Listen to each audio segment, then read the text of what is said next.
Hi. It's Romania Black, and I don't know if I should have him there. I don't know if I should trust this mother trucker going into episode 10 of Puella Magi Madoka Magica. I've got some comments that I'm ready to talk with y'all about, and I've got some stuff from the Discord. I was gonna wait. I'm recording this on a Tuesday. Usually tomorrow is when my moderator Geen gives me the comments for the last episode that are good to go. I had some from previous episodes that I had just been getting comments for and writing down, and then some Discord conversations that I was writing down as well. And I'm actually next Wednesday going on a trip.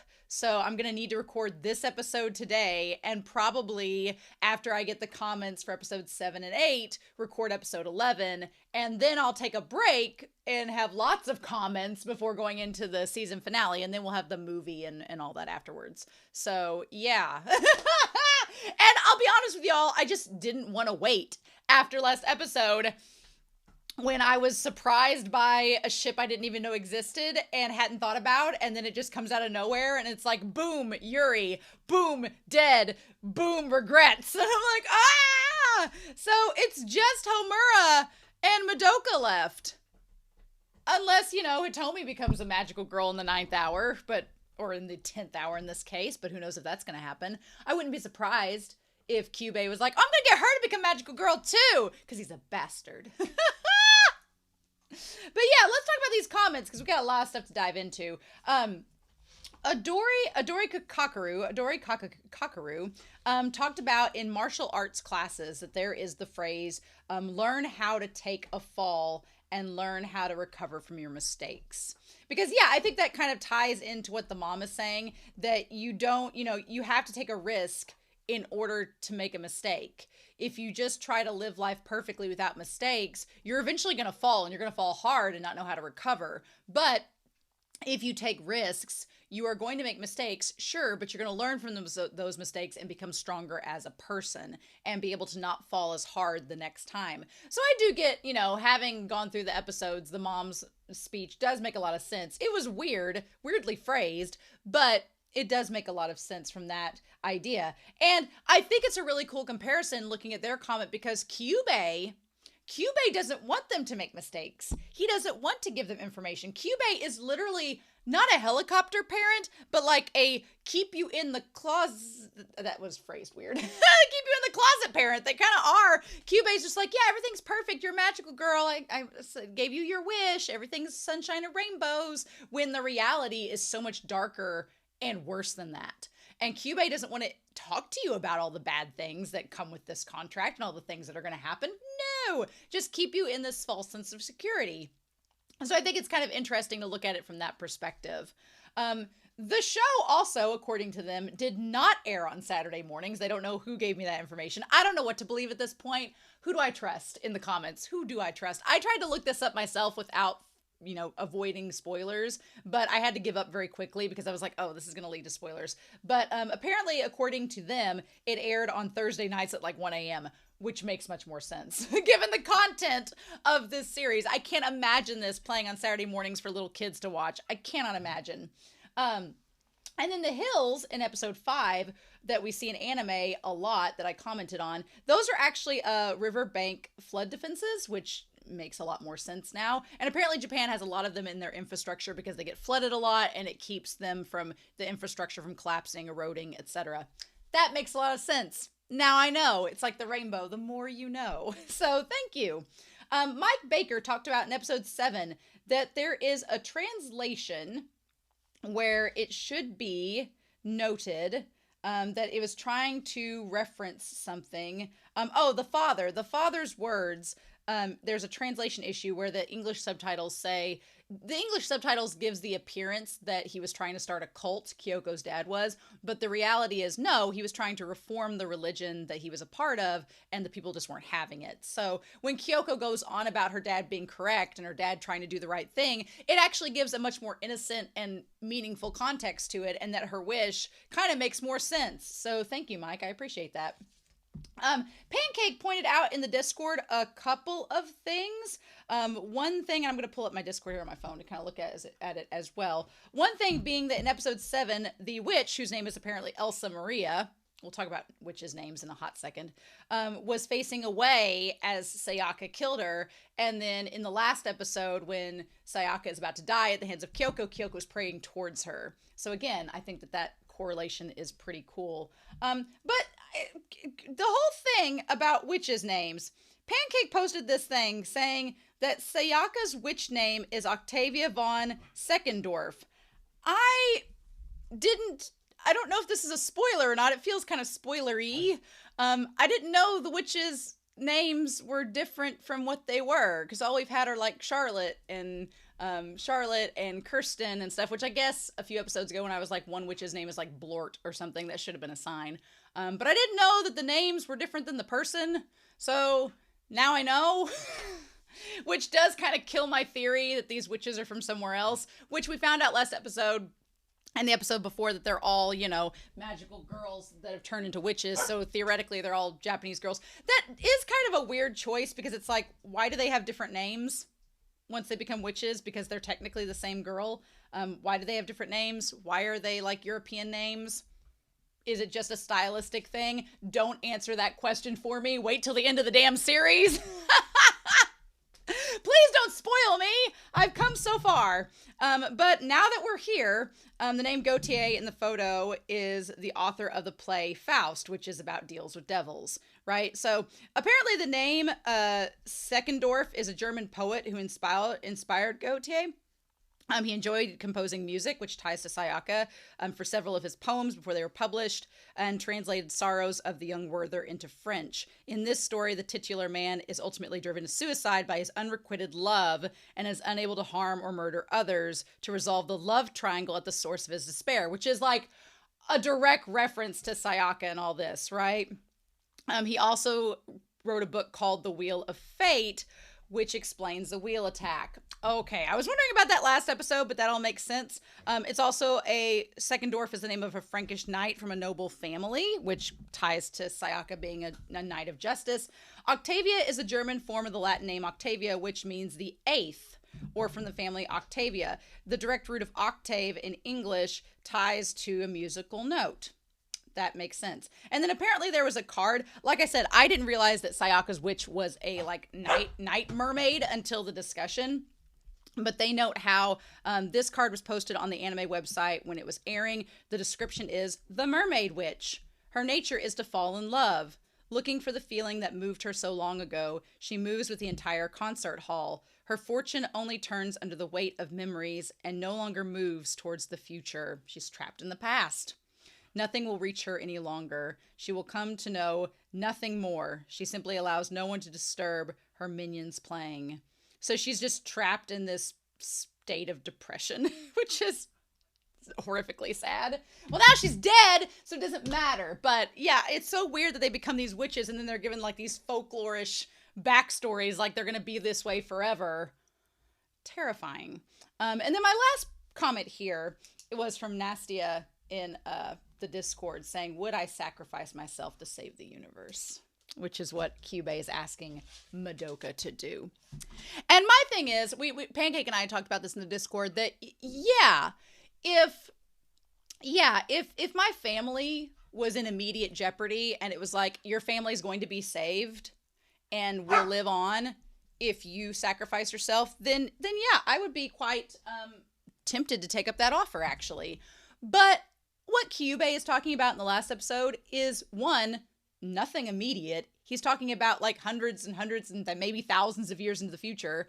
Two, it's hypothetical. He's like, well, one day when your people travel into space, he don't know if that's going to happen or not. He has no clue. He's just assuming. So there's that. And then three, that little mother trucker is a liar and a thief. And I'm not believing anything he says. He's been deceptive and manipulative and withholding this entire series. I don't care if he said tomorrow that the world was going to be saved if I became a magical girl. I wouldn't trust that Motro. No, that mofo, no, absolutely not. No. So, depending on the context, perhaps. And then we talked about in the Discord that the whole point is that he's preying on young girls who are emotional and in a state of distress and can't, dictate for sure. Adult women would look at Kyubey and go, no. But Madoka's not in that boat, so We have 3 episodes left of this series and a movie. I don't want to know anything else that comes afterwards yet. We'll cross those bridges when we get to them. But I feel like Madoka... I don't want Madoka to become a magical girl. I don't want her to do it. I want it to be just like a big giant red herring this whole time, that the OP and everything is a big red herring for her becoming a magical girl, and she doesn't do it. But my gut is telling me she's going to become a magical girl. And I'm like, okay, well then what do we do with that? Do we go to a different dimension? What do we do? I don't know. And that's the scariest part.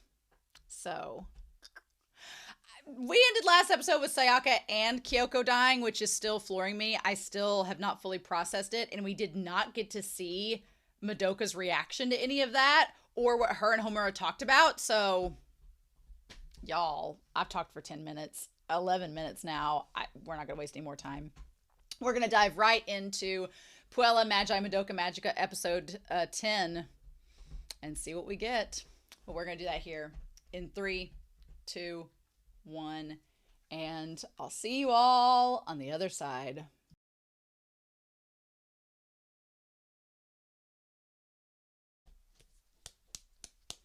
Well, holy shit. So in today's episode of Romania Discusses Puella Magi Madoka Magica, we're going to be looking at timelines and how they're screwed. This episode was perfect for episode 10 in a 12-episode series, because that leaves us with 2 more episodes, the penultimate episode and the season finale, and then the movie for whatever purpose. It leaves us to figure out what to do, because now we have the whole causality loop and everything set in motion, right? Here is the insane thing. So let's talk about the OG timeline.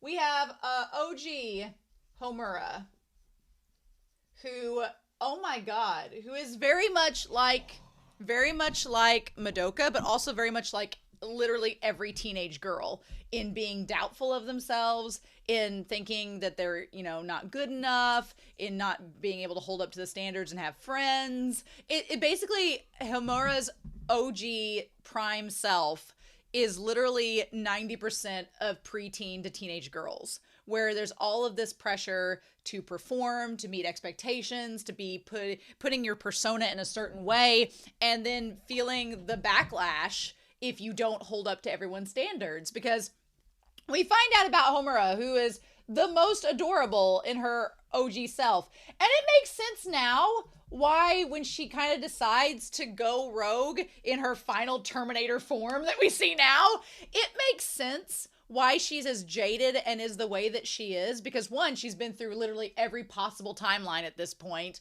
and is like, nope, things are not going well. And 2, she's kind of an introvert. So she wasn't extroverted to begin with. So her being kind of reserved and held off and standoffish is natural. It also makes sense why she knows Mami, she knows Sayaka, she knows Kyoko, she knows all of them, because she's been through all these different timelines where they've been there. The only timeline we haven't seen is Hitomi becoming a magical girl, which I don't think is happening at this point. But basically, I love the fact that we get this alternate timeline where she's kind of like at the very beginning and there's Sayaka. Wow, you see Sayaka and all of them all surrounding her, and then Madoka takes her away and is kind to her and is doing she basically does kind of the same thing Homura does, except Homura was not friendly and forward when she took Madoka aside. And she's like, people don't call me by my first name very often. And she's like, it feels exciting and cool. And she's like, I don't live up to my own name. And she's like, you shouldn't say that. You have a wonderful name. Be like, you should be as cool as that name. And now it's like, whereas Homura tried to tell Madoka at the very beginning in the first episode, she's like, if you love your family and friends, don't doubt yourself. Just live your life. Don't become a magical girl. Don't do this. Basically because Madoka's kind of like the scion for the end of the world. The harbinger of the ultimate apocalypse is basically Madoka. So we'll talk about that in a hot second, though. I do like that we had this like old school projector with it's like the old school projector but mixed with new technology. So it's like early 2000s where it seemed futuristic, but in hindsight it's really dated, trying to do the math problem, and she's too scared to do it on her own. And they're like, why don't you get notes to copy from a friend? And the idea of copying and the copies of the timeline, the fact that the gun like shot signals the next scene, and then tying to her stealing all the freaking guns in the future. Oh my god. And my dog, of course, is Huckleberry's being as persistent as Kyubey throughout this episode. But I think it also is a nice callback to the very first episode where she was really good at track and field, and everybody's like, man, how'd she get so good at it? And it's like, because she wasn't real, because her soul's separated from her body, so of course she would be good at it. And what's so interesting that I think is such a important part of this episode is that we get from the very beginning that Homura had a heart condition, that she had a heart condition. Symbolically, you can look at that a certain way, where like her heart condition of being so devoted to Madoka, her friend that she makes, but also the fact that it was something physical. What strikes me in this episode is that once we get to Homura meeting Madoka, and it's a thing that Madoka saves her, once we get to that point, it's like Homura doesn't care about herself anymore. She's very selfless and only cares about saving her friend. Because it's like, she, up until that point, while she was still a human, she, was still alive and hadn't made the contract with Kyubey. She had the potential heart condition. She didn't think well of herself. She thought she deserved to die. She just didn't see any point in going on. We have the whole bridge scenario. I love the idea, too, that when we see the bridge that she's on, there's another bridge behind it. So it's the idea of this multiple timelines and all this. So OG Homura is very doubtful. She's very weak-willed. She's unsure of herself. But she is kind and devoted, which carries forward. And what I was trying to get at was the idea that a lot of this episode could have been just Homura, like, focusing on herself, like the fact that she no longer is human, the fact that she could have kind of gone a Sayaka route or a Kyoko route where they only kind of cared about themselves, but instead, the moment she becomes a magical girl, it's all about saving her friend. And that's the whole point. And that's kind of why I love Homura's character, because I'm like, yeah, she doesn't think of herself anymore. She's trying to save Madoka and trying to keep her safe and simultaneously saving the world. But we'll talk about that, right? So we get this one witch that like tries to like lure her in to kill her, and she has this like, I like the Picasso motif that we have. It's like Picasso and Van Gogh. Now that we have all of these witches, is her name Lauren or Laura? It seems like it might be. Now that we have all of these witches and we kind of see how Sayaka became a witch and what her world looks like, I now want to know the backstory of all these witches. How did they become witches? What was their contract with Kyubey about? This witch seems tied to artwork and like different like Greek statues. But also we get the idea that Madoka has a bow and arrow motif with her weaponry when she's a magical girl. It's very bow and arrow, which kind of ties to like Artemis, the goddess of the hunt, ties to Kyubey and maybe them hunting Kyubey in the future. Because here's the thing, they save her, and then there's freaking Kyubey. They save her, and I like when they go back to Mommy's place, there's the cake, and you see like the one slice of yellow cake, which represents like Mommy, and then you see the red strawberry syrup, which represents Madoka, and then the chocolate maybe represents Homura, but you see like the piece of cake with the butterfly. It's all very cutesy, and they're all just at hanging out at Mommy's. In this timeline, Sayaka is not a magical girl. Instead, Madoka had just made the contract a week in, and they kind of convince Homura to come along with them. And they're like, we need Kaname-san to become a full-fledged magical girl before the Valpurschnart, I know I'm saying it wrong, you'll have to humor me, gets here. And I love that it just randomly cuts to Kyubey during all this. So we see the Valpurg. We see the Valpurgis. It literally kind of looks like Kyubey. If I'm being real, it kind of looks like Kyubey. It has a gear, has like this big long flowy dress, has the two things. And then in this very first battle with it, it kills Mommy. Now, a really important point to make is that in the OG timeline, Madoka had been a magical girl for 1 week, and she was not at her full-fledged strength. And so in this timeline, Mommy dies and Madoka dies. This is the timeline that Homura messes up. This is the insane thing about this timeline is that in this timeline, the world doesn't end because Madoka died. She didn't become a witch. She died instead. So in this timeline, there is the whatever its name is. There is that witch, but it's not the end of the world. It's not the end of the world. In this OG timeline, if she had just left things as they were in the OG, if she had just left things as they were and let Madoka die, as awful as that is to say, if she had let that happen, then what are you two doing? No, don't be that way.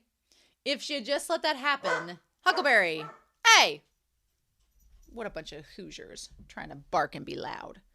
If she had just let Madoka die in the OG timeline, then yeah, that witch probably would have killed Homura. But is that witch the strongest and strong enough to destroy the world? Probably not. I'm sure another magical girl would have came along and destroyed it. The cycle would have been perpetuated, sure. And that's bad in itself, sure. But would the world have ended? Probably not. But you can say what you want about that. I'm like, on the one hand, I don't want Madoka to die, so I totally get why she does it. But that's the crux of it. Because she made this decision, now the world is seemingly doomed to end. Because that's kind of the thing. Her wish was to be able to change her encounter with Madoka. That's her wish. That's the crux that starts this whole timeline. And the monkey paw of that wish is, okay, now you can change the timeline, but it's not going to matter because you're going to have the same outcome every time. Because you didn't just let her die the first time. And now the worst case scenario is she becomes a witch capable of destroying the entire planet. Which we'll get to. But that's her wish. Or that's the thing that causes all this splintering of all the different cells and all the different timelines is from this one moment where she makes the choice to go back and save Madoka, which is, as Kyubey says, it's not going to matter. She's going to become a witch. So I don't know. It almost feels like with every timeline that she tries to alter, it feels like, and Huckleberry is so annoying today. It feels like with every timeline she tries to alter, she makes Madoka even more stronger as a potential witch and a potential magical girl. It feels like every time she tries to change it, it makes her even stronger, which I don't know if Kyubey intended for that, if Kyubey knows that that's what's happening. I don't know. But here's the problem, too, is the idea that when all of this went down, she did not know Madoka long, right? So there was not that bond between them. The bond is kind of like the big thing, right? That's kind of the big thing is the bond, because that seems to determine how strong Madoka becomes as both a magical girl and a witch.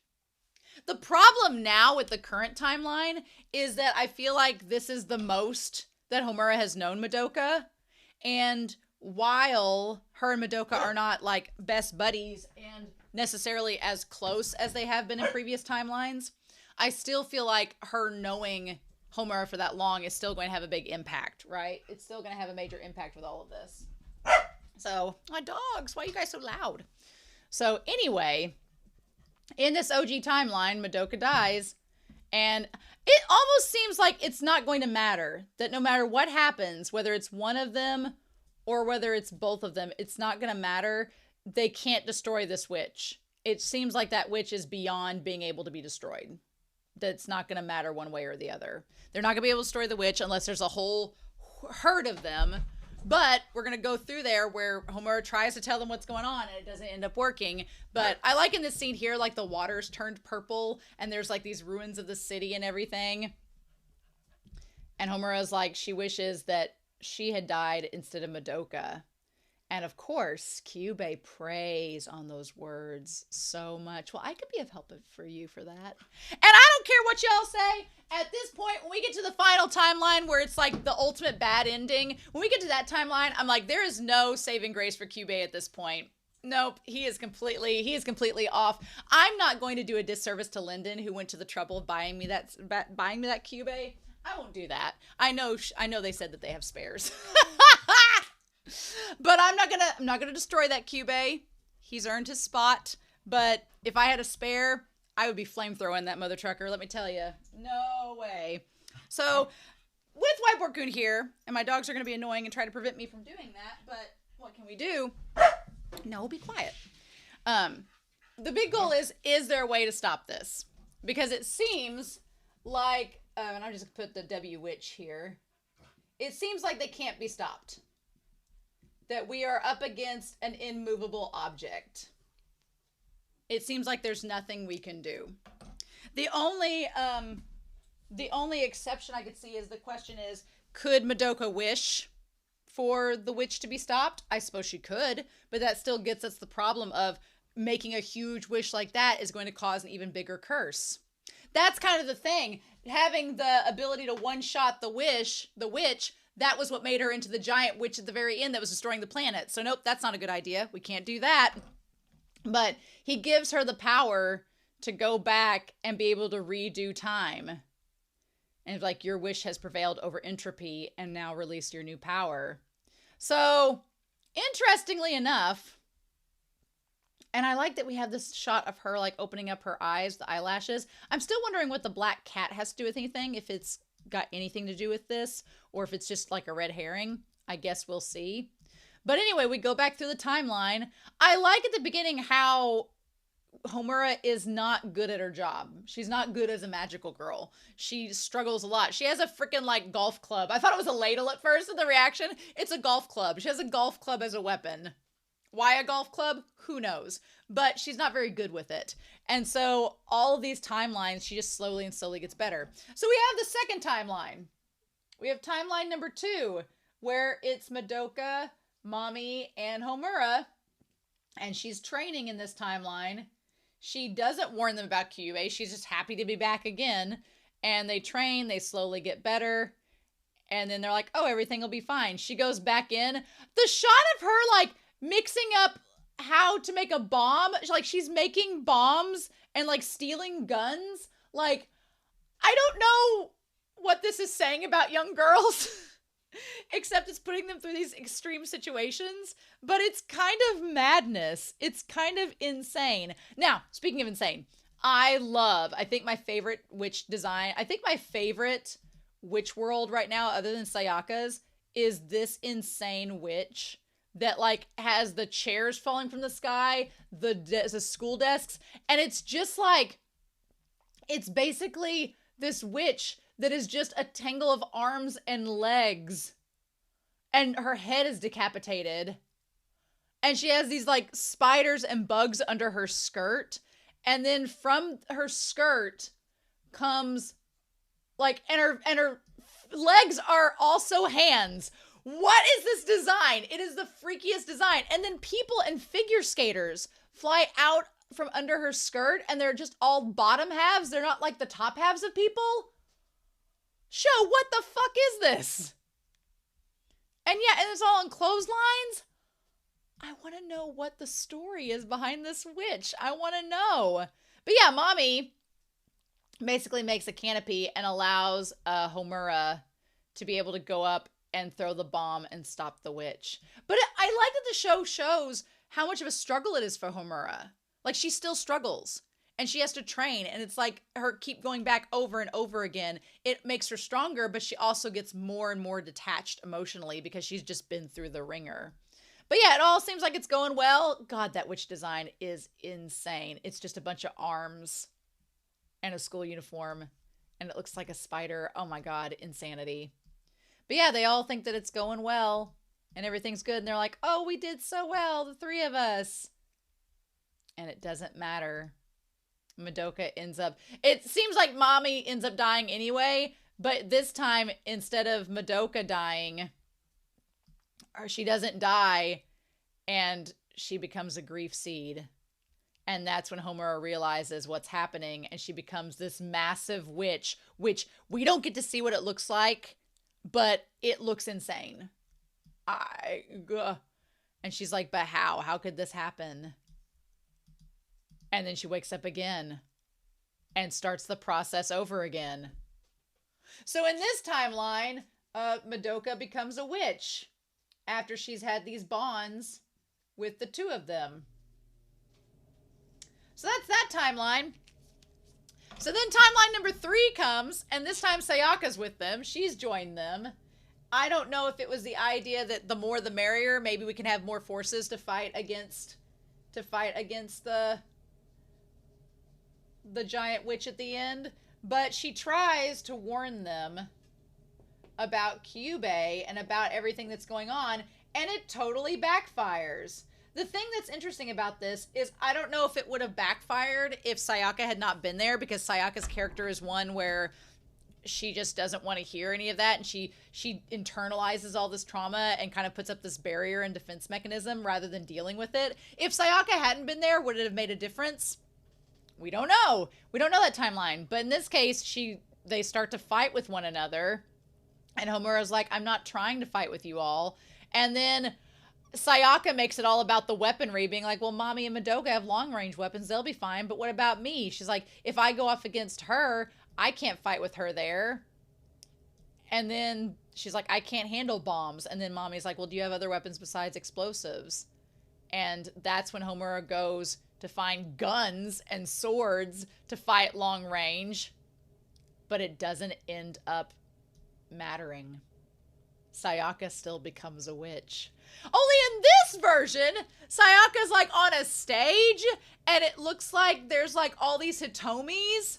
So maybe in this version, she didn't get to confess to Kamijo, or in this version, she like took her anger out on Hitomi. We don't know.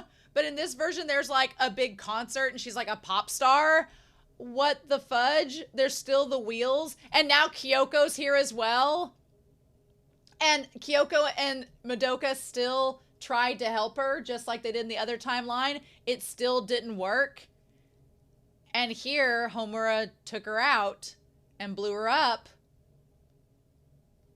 And Kyoko lived. Only in this timeline, with her telling everyone everything, it did not end well. This one was really freaking disturbing. Kyoko's there too. We had the gang all here. But we find out that teamwork does not make the dream work. It does not end well.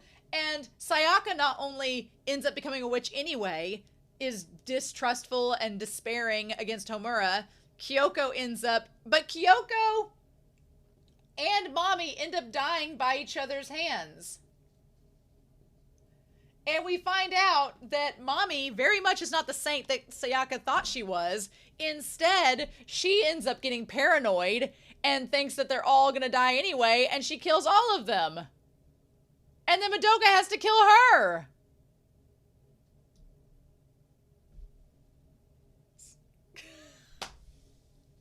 So that does say something. One, Mami's death was not directly a contributor to Sayaka becoming a witch. She became a witch anyway. That didn't have to do it. I'm assuming it had to do with Kamijo and Hitomi and her finding out when Homura told her the truth and she couldn't handle the truth, had to do with that. But Mami, I can see now why Homura let Mami die, because she was like, oh, I just saw Mami kill Kyoko and then Madoka had to kill her. No, she can't handle the truth either, so she has to go. So I can see why Homura let her go. But then she wanted to keep her friendship with Madoka, and so it was like, oh, don't worry, we'll be able to handle the witch together. But they couldn't. They couldn't handle it. Nope. And so in this scenario, they both ended up dying. So we know that they can't stop the witch. It just doesn't work. They can't stop the witch in this timeline, and Madoka ends up becoming a witch in this one too, because she ends up saving Homura. Homura kind of goes off the deep end for a second, and we were getting towards the end of the episode when Homura was talking about, you know, like, you know what, it's the end for us. Why don't we just become monsters together? Why don't we just wreck the world together, since that's our fate, and we'll just destroy them? Let's just do that. This is the darkest timeline, though. I forgot that this is not the second darkest timeline, but I think this is one of the darkest timelines, because not only...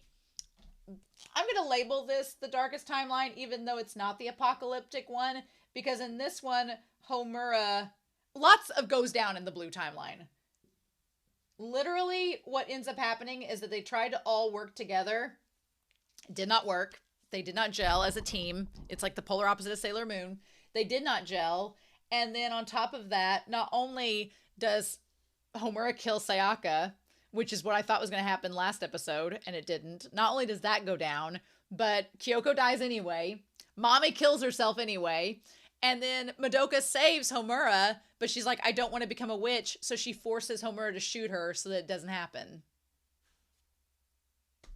And at this point, I guess Homura could have just let herself die to the witch, and that had been the end of the timeline, and that had been the end. But Madoka told her, she says, you can change history, right? Save me from my stupidity before I get fooled by Kyubey. And she makes the promise no matter how many times I have to try. And she's about to turn into a witch. And she's like, I don't want to become a witch. So there are too many awful things in the world, but there are also too many things worth protecting. And so she makes her do it. So at this point, she's made the promise to keep her from making the contract and being fooled by Kyubey. At this point, that's what's happening. She makes that promise with her that that's what she's got to do. And then Homura kills her. And I think at that point, Homura... If she hadn't made that promise, if Madoka hadn't made her make the promise, I think she would have killed both of them, and that would have just been the end of the whole timeline. End of story, end of series, that's it. But she made Madoka that damn promise that that's what happened, and after she kills her, she goes back and tries it again. Only this time when she wakes up, she like takes the hair out, she has the soul gem, she's like, no. And in this timeline, she tries to warn her ahead of time, being like, if somebody appears wanting you to have a miracle, and she kills Kyubey in that moment, but it doesn't end up mattering. She goes off on her own quest to hunt the witches. She goes to she just steals all the guns, everything, like all of the weaponry to fight the witches herself so that she doesn't have to depend on anybody anymore. And she'll save Madoka herself. And we go to this really grisly, jewel encrusted witch's lair. I'm going to stop the witch with my own hands. And here, again, we see the Val whatever. We see that witch. It looks a little bit different. It has the same little head, but its body looks a little bit different, or maybe it's in a different form. And this is where we cut back from episode 1 to this alternate timeline. So we get the idea that we're all in alternate timelines connected through dreams. Genius. Love it. But in this timeline, Madoka sees her struggling and about to die, and Kyubey convinces her to change fate and kill the witch. You have the power to do that. And Homura tries to convince her, okay, yeah, we can see the witch now. And Madoka's like, can I really stop all of this? And Kyubey's like, yep, sure can. Just make this contract with me. And that's what she does. And then, yeah. And Kyubey's like, well, I had predicted, this is the part that I was like, oh, no. So in this part that we have, in this timeline, Homura tried to be standoffish. She tried to stand off. She tried to kill Kyubey. And in this timeline, she tried to do it all herself. But Madoka still became the magical girl to stop the witch. But in making a contract of that magnitude, she ends up in creating a contract of that magnitude. She ends up becoming the most powerful witch that's going to destroy the world. So in that scenario, unfortunately, it seems like it doesn't matter if she knew Homura that much or not. She still becomes this giant-ass witch that's going to destroy the planet. And she didn't even barely know Homura in that timeline because Homura made the objective to not get to know her so that it wouldn't happen. And it didn't matter. This was the part where I was like, any argument favoring Kyubey, I'm like, no. Because he's like, well, who knew? That shot of Homura just so defeated, where she's like, I'm done. I tried. I had to go through all these horrible timelines, and now I'm just sitting here, and it was worth nothing. She's become this monster. He's like, well, I hadn't predicted that she'd become the most powerful magical girl, but I never would imagine she'd destroy it with one shot. And that shot of her with her hair flowing, that's going to probably be the thumbnail, because that is just like her just being so defeated in that moment. And he's like, and did you know what would happen to her as a result? That's what Homura says. And Kyubey's like, well, it would have happened sooner or later. That idea that as the strongest magical girl, she took down her greatest enemy. Naturally, after that, all that was left was for her to become the most terrible witch. And in this form, it would only take around 10 days to destroy the entire planet. I don't know what that witch's name is for her. I don't know. I'm sure somebody in the comments will tell me what her witch name is. Something with the apocalypse, I'm sure. That's interesting to note, though, because the fact of the matter that she took down her greatest enemy, there was nothing left for her just to despair in the fact that she was no longer human and didn't have any of her friends. It makes what's so crazy about this episode is the idea that we've gone through all the scenarios. We've gone through all the possibilities of what could happen. And there's a slight comfort in that in the weirdest way, because I'm like, well, we've been to the worst case scenario. So now what? And you just kind of want to root for Homura to find a way to stop the cycle, because we've seen it all go so far, but like, what can she do? What can she do at this point? Like, she's seen the worst case scenario. And she's like, and this is the part where I can't forgive Kyubey. He's like, well, oh well.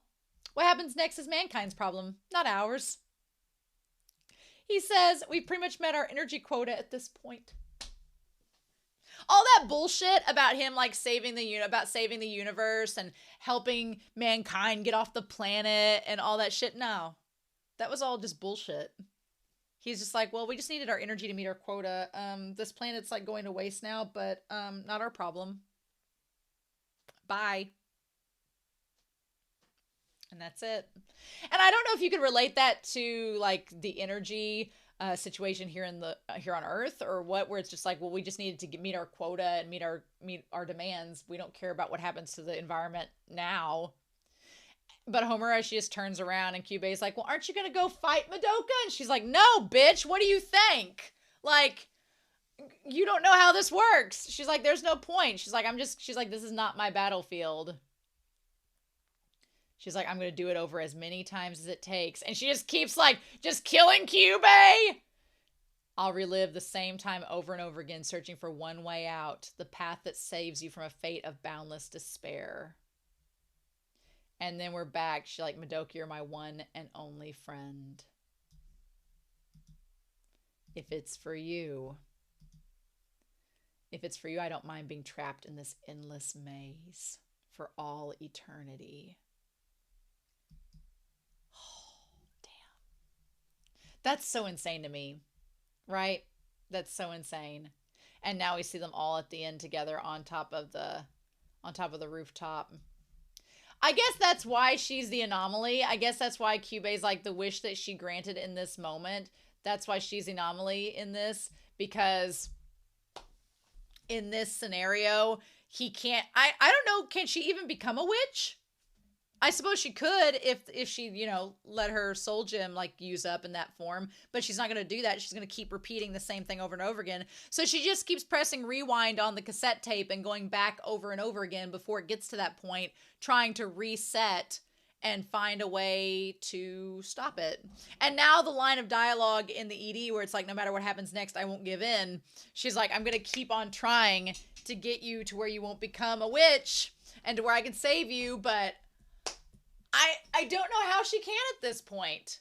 I mean, because Kyubey has spares, she keeps trying to kill him to keep him from making the wish with Madoka, but he keeps having spares, so I don't know if that's the answer. I don't know where this black cat comes in at. I don't know if that's going to have something to do with it. Who knows? I guess the big question at this point when we have 2 episodes left is, are we going to stay in this same timeline? Or is Homura going to keep going back? Or are we going to end the season with it all failing and her trying again? I don't know.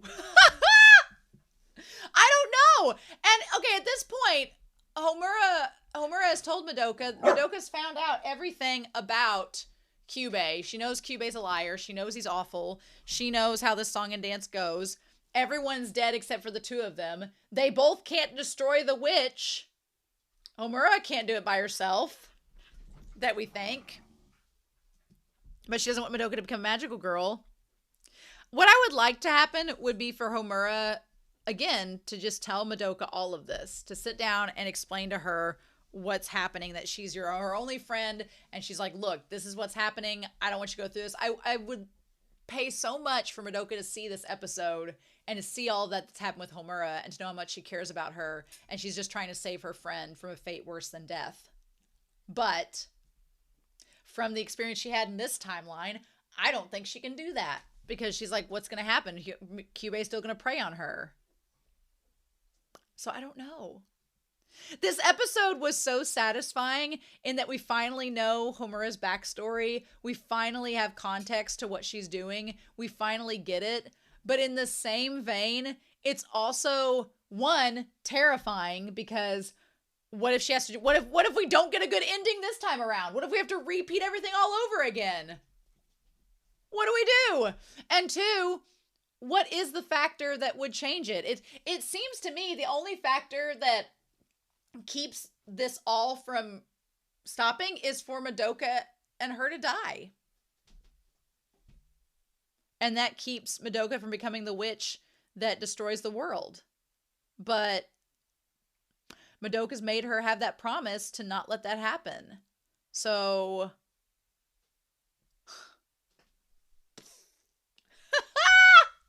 I am genuinely excited to hear y'all's comments down below, but this episode was so needed, but now I'm like, what do we do with it? We've got the penultimate episode of the season next week, and I'm going to wait till Geen, the moderator, lets me see some comments so I can talk about it with y'all, and go from there, but I'm just so floored. Like, just this idea of Homura going from this little girl who was innocent and unsure of herself to being... And one thing I like, too, is that you see, like, she starts out with the bows in her hair, and with each iteration of the timeline, like, the next iteration is her with, like, the scrunchies, and then it changes. It just keeps changing back to where it's, like, little balls, and then she finally lets her hair go. Oh, my gosh. Yeah. Crazy. But it's so crazy to see how much she's worked to keep Madoka safe and how much she sacrificed of herself and turned herself literally into a warrior to try to keep her friend from falling prey to this mother truckin' cat demon's trap. I love Homura. Homura is my favorite character, and this episode kind of cemented that I love her character so much. She's just a friend that's trying to go through time over and over again, trying to change fate, change the laws of causality that she caused herself. She caused this loop to begin with, and now the price of that is to be stuck in it for eternity. But she seems fine with that, so what do we do? But yeah, I'm going to wait till Geen lets me see the comments for episodes 7 and 8, and then I will come back with episode 11, and then I will probably wait a while before recording the final episode to get some more comments, and then we'll have the movie as well. But oh my god, my heart is full. I'm glad we know some things, and now we have 2 episodes to figure out what we're gonna do about this giant motherlode witch, and if we're gonna have to go all the way back to the beginning, or how we gonna do this. But Wow.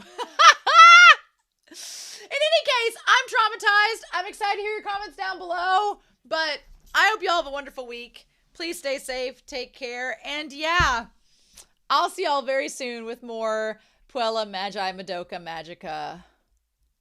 Holy cow. Bye.